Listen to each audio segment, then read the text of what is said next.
Okay, kita tengok orang gayat dah naik atas ni. Sini je. Habibi, come to Dubai.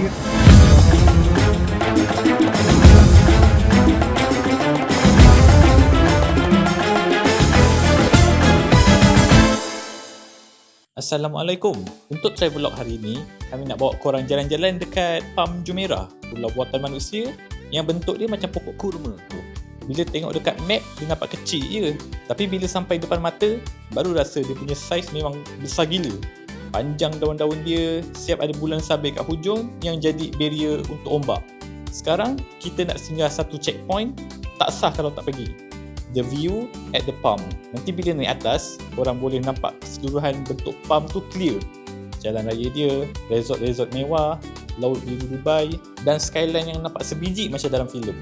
So jom kita naik the view dulu. Seperti biasa, jangan lupa untuk tekan like dan subscribe. So kita tengok sekejap satu kawasan kediaman yang sangat eksklusif dekat Dubai ni, The Palm Jumeirah. Mana tahu kalau berkenan boleh try beli. Berapa tahun ada loan. Nakhil ni, kita ingat Nakhil Mall.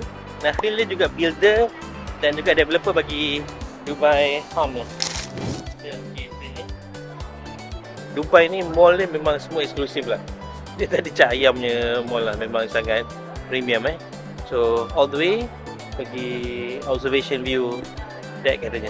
Kalau tengok dekat situ kita view ada palm terus, tapi ada St. Regis Hotel tu rasanya macam ada kat Johor tu. St. Regis kan?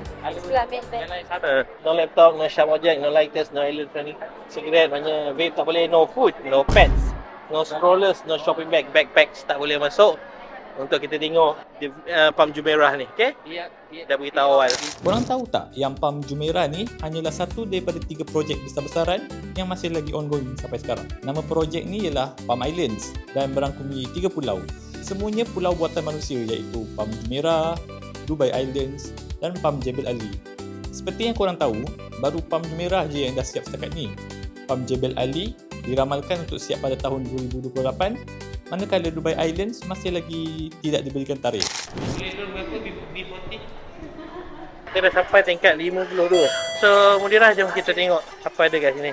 So inilah sebahagian daripada tu, nampak Jumeirah. Korang tengok sana ada Eye of Dubai tu ada kat situ. Observation deck dia ni tingkat 52. So boleh tengok dengan jelas The Palm Jumeirah. Dia ada coastline punya resort, lepas tu perumahan, ada monorail tengah tu. Betul-betul bentuk satu pokok palm lah, ataupun pokok kurma. Yang asalnya sebenarnya, design asal, masa dia design tu dia bentuk matahari tau. Dia tukar design. So korang boleh tengok lah. Inilah dia punya rupanya. Mungkin daripada atas lagi cantik kot. So kat sini kalau kita tengok nampak jelas lah Burj Al Arab. Dia apa ni, katanya 7 star rating. Ada Town Dubai, sebelah sini Palm Jumeirah. Korang nak ambil yang mana tu? Situ ada kosong, boleh buat homestay. Pilih je. Masuk loan. Okay, kita tengok orang gayat dah naik atas ni.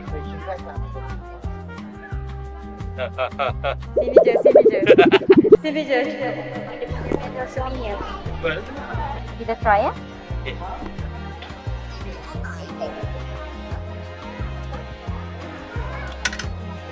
Tengok macam mana rupa point. Jadi inspirasi kita untuk explore rumah di sini, menjadikan dia homestay. Macam biasa, keluar daripada tempat jalan ada tempat souvenir. So banyak ada view punya souvenir dekat sini. Mainan-mainan.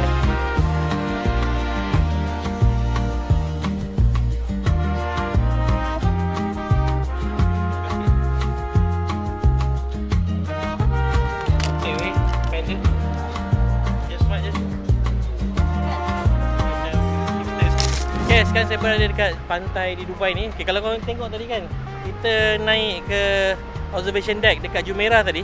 So this the other side of Palm, kita tengok. Okay, tadi kita orang nak turun ni, panas. Rupanya pantai dia tak padan lah, ramai orang mandi. Dia tak berapa panas walaupun sekarang dekat pukul 2. So kalau kita tengok dekat depan tu, dia ada red flag. Dia biasa red flag ni caution untuk no swimming punya tanda. Biasa ombak dia agak kuat sikit. Dia ada bendera-bendera merah tu. So kita nak bergerak sekarang. Tapi bukan pakai limo tu. Kita nak pakai bas tu. Nak naik ni? Okay, naik sana. Naik bas. Jadi, korang rasa tertarik tak untuk datang ke Palm Jumeirah? Tunggu apa lagi? Jomlah healing kat Dubai Bersama Jelajah Dunia by KUJDT. Jumpa lagi dalam travel yang seterusnya. Assalamualaikum.